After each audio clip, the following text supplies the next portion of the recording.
Oh, that rascal Homer Abara. How we love you so. Ladies and gentlemen, it's my great pleasure to welcome to this stage Tanimura-san, the director of Dark Souls 2, and Tak, global producer on the franchise.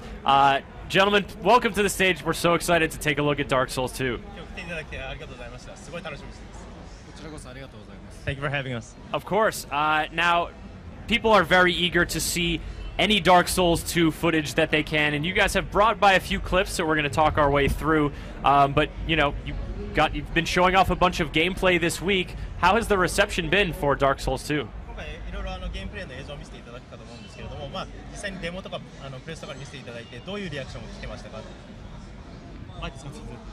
皆さん難しいとおっしゃってました。Okay. So everybody apparently says it's a pretty difficult, challenging experience. So this is a good thing, maybe. It wouldn't be Dark Souls if it wasn't a difficult, challenging experience. 難しくなければ全然ダークソウルじゃないからいいんじゃないですか？そうですね。Yes, absolutely. All right, so let's get right into it. Set up one of the clips. I think this is the first clip we're going to run here. What are we going to take a look at in Dark Souls 2? こちらにある、一番最初二刀流になっちゃいましたけど、これは今実際に何を見てるんですか？これはですね、今回から入ってる新しいアクションで二刀流というアクションがあります。今画面に映ってるように武器を両手に持って、両手に武器を持つというのは前作でもできたんですけど、ここから両手用の構えをすることで専用のモーションで攻撃をすることができると。So what we're seeing here is actually what we call the dual swordsman. In Dark Souls 1, you were able to hold a weapon in each hand, but for Dark Souls 2, we've actually implemented a true dual-wielding sort of system with new animations and specific attacks specific for this dual swordsman. So he's got two swords in these... Man, he just really made mincemeat of those characters right there. That was pretty cool. So how does that gameplay style distinguish itself from what we've seen before? じゃあ実際に今のスタイルを使うことによって、どのように今までの、ゲームプレイのスタイルのを変化したんですかね？基本的には防御を捨てて攻撃に特化したスタイルなので、かなり上級者向けではあります。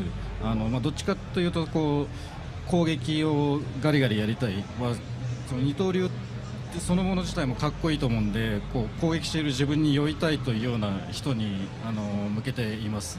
Obviously, it's a battle style that makes you ignore your defense. It's full-on action, full-on, attacking action. So it's more of an expert type of game attack battle method that you want to use. But it obviously looks really cool. It's for those people who like to just attack and demolish all the enemies in front of them. All right, that's the dual swordsman, and now we're seeing a different character class in action. Looks like we're seeing some magic being wielded. 今回ここで見せていただいているのは割と魔法使いだと思うんですけれども、こちらの説明を少ししていただきます。これは魔術師なんですけれども、前作と同じく遠距離戦を得意とするタイプのキャラクターですね。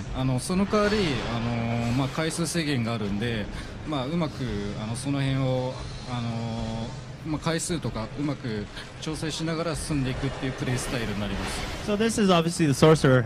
He was available in Dark Souls 1 as well. It's more of the long range attacks, but you also have your limits to the number of magic you can use. Yep. So it's part of the strategy to be able to try to step away long range, but also effectively use the limits properly to conquer the enemies in front of you. And I really like that sword attack, that long magical sword that really just swept through all the enemies. Now we're looking at sort of a heavier character, looks like, maybe more armored, wielding a halberd. Which character class is this? 次これ見てるこのキャラクターはどういうキャラクターでしょうか？これはですね、テンプルナイトというキャラクターで、攻撃とあと奇跡が使えることを特徴としているキャラクターです。奇跡はですね、回復とかもできるんで、そのファイターの長所と、魔法使いの長所っていうのを、合わせ持っているキャラクターですね。So this is a character that we currently call the Temple Knight. It's a warrior that uses sword action as well as miracles, which will help you recover. So it's a combination of the good parts of the sorcerer and the warrior.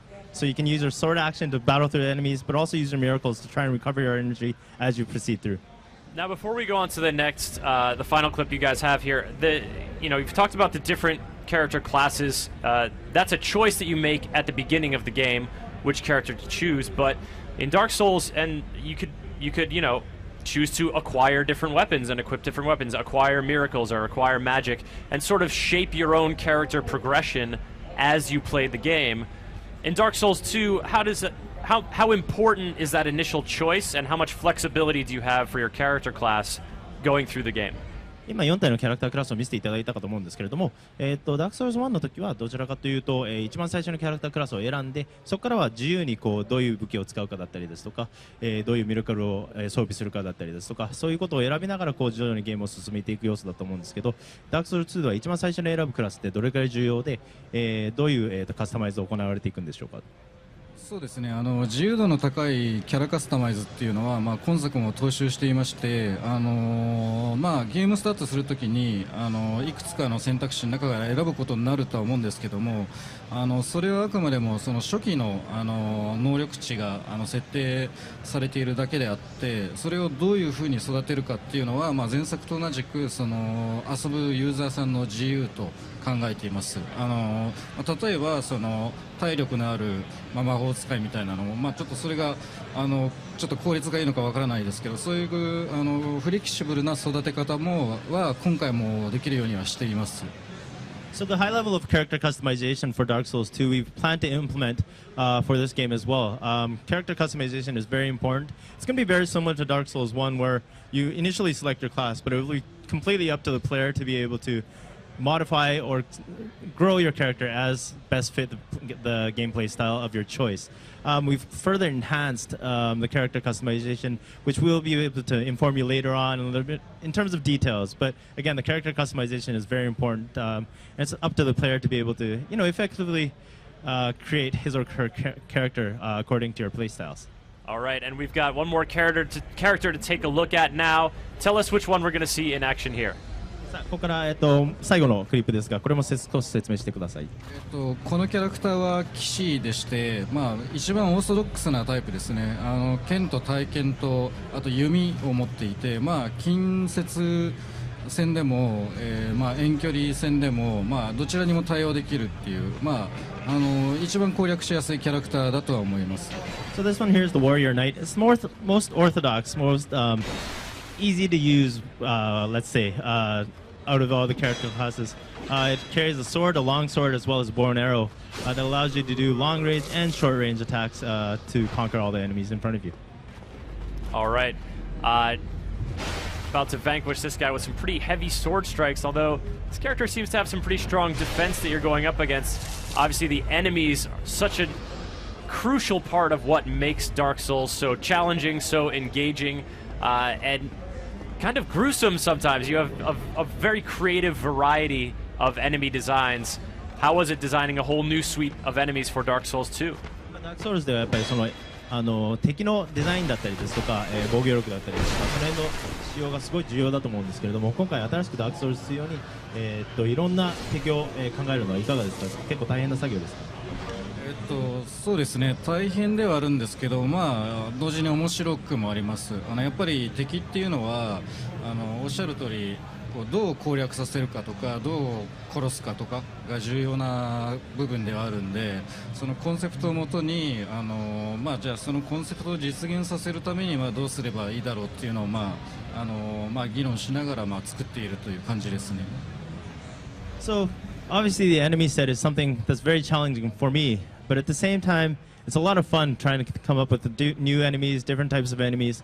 What we always concentrate on is trying to first of all decide the concept in terms of how you conquer the enemies, or actually how the enemy will conquer the player. And once that concept is done, we have full discussions within our team to try and decide on a good design that will fulfill the concepts and fulfill the reasoning for those different types of enemies that are available. And there's certain that attention to detail and attention to context in the world is certainly part of what made Dark Souls so compelling as a universe. And I think one of the big things for me that I loved about Dark Souls was the way the world was constructed. This fantastic world with, shortcuts and intertwining spaces that was all contiguous, though. You could, or you're always walking from one place to another. You're not warping around. have you done anything new with the world design in Dark Souls 2 to expand upon those concepts? やっぱりそのダークソウル2で僕も個人的に思うんですけれども、やっぱりその敵のディテールだったりですとか、背景の作り込みだったりですとか、その世界の作り込みっていうのはすごい素晴らしいものだなと。一生懸命いろいろ歩いてるんですけど、実はいろんなところでつながってたりだったりですとか、そういうところがやっぱりダークソウルの魅力だと思うんですけれども、今回その世界の作り方だったりですとか、そのワープの部分だったりですとか、そういうのは、新しく改新した部分はあるんでしょうか。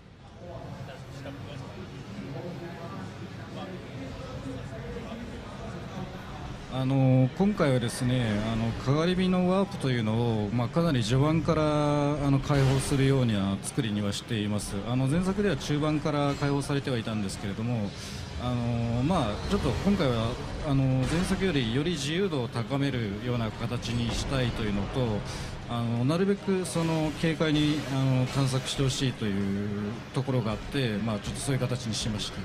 So obviously the creation of the world itself is very important for us in this game as well. But we were trying to really focus and enhance the exploration and the freedom to explore in the game. So we've put a lot of thought into how the world itself is designed. What we did do though is, in terms of warping from bonfire to bonfire, it was actually available in Dark Souls 1, but in the later part of the game. What we did now for Dark Souls 2 is we've allowed for players to warp from bonfire to bonfire right from the beginning, as long as the bonfires are lit. What this allows to do is to allow the players to travel and explore, but also we try to streamline and take away the sort of the tediousness or the time-consumingness of having to travel again through the parts that you've already seen before, which will allow you to more explore the new areas instead of re-traveling back and forth between areas that you have already discovered. Certainly, and plenty of areas to discover. One of the thrills was sort of turning a corner that you expected to be, a dead end or just a wall or something, and then just going through a small hole and finding yourself in an entirely different area. A lot of the environments we're seeing in this footage are they're dark, they're inside stone buildings, but there's a great amount of environmental diversity in Dark Souls. Are you aiming for the same thing with Dark Souls 2? やはりダークソウルズの一つの特徴として、やっぱり探索している中で角を曲がった時に実は、ちっちゃい穴があって、その中に入っていっていろんな、ルートが見つかっていくっていうその探索がすごい面白かったと思うんですけれども、今回のダークソウルズ2でも、今回、いろいろ、お城の中だったりですとか、インドアの、背景が多くあるんですけれども、ダークソウルズ1同様ダークソウルズ2でもいろんな、背景を組み込む予定ではありますか。そうですね、現時点ではちょっとE3 版でお見せできるところまでにはなるんですけど、シチュエーションはかなりの種類を用意していますし、おっしゃっているような探索感、発見する喜びっていうのは、今回も重要なコンセプトとして、開発はしていますね。Yes, obviously. For the sake of the E3 demo and the footage we're showing you here, we didn't want to spoil the game, so we're not showing too much.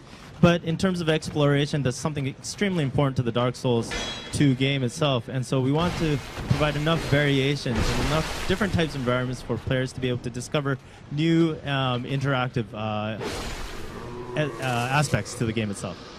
New interactive aspects. You got my interest piqued, and I would love to just stay and pick your brain about Dark Souls 2 all afternoon.